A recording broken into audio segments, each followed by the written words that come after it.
Yun, case swap natin ng ano, Civic ES Dimension 2004. Ito, galing siya ng CRV, yung mounting point niya. Tinanggal ko yung lumang ES, nasira ito, butas.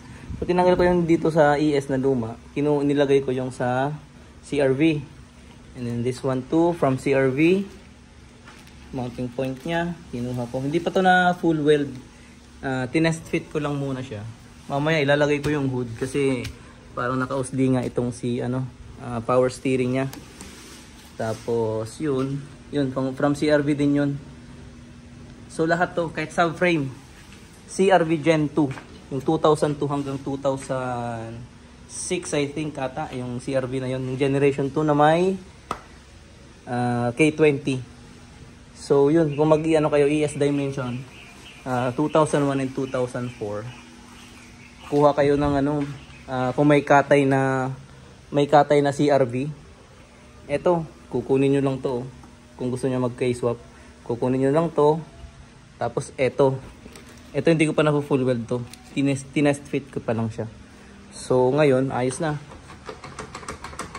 maano siya, matatag na siya.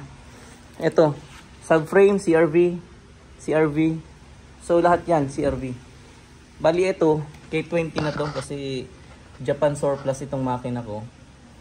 Bumigay kasi yung CRV ko dati, kaya eto ano to, Japan surplus itong makina. Ito CRV tong transmission natin.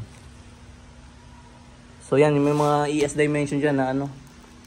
Sa atin kasi puro RSX. Pag nasa YouTube sinabi RSX, DC5, di ko alam. RSX ang naalam ko na pinapagamit nilang subframe. So ito CRV, pwede rin. CRV Gen 2. Yan, lahat.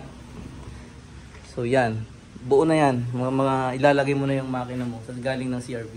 So ngayon magdidiscover pa ako ng wirings, kung alin yung gagamitin ko, yung wiring ba ng ito yung wiring pa nito, yung box pala ni Dimension or yung box na ni CRV ang gagamitin ko.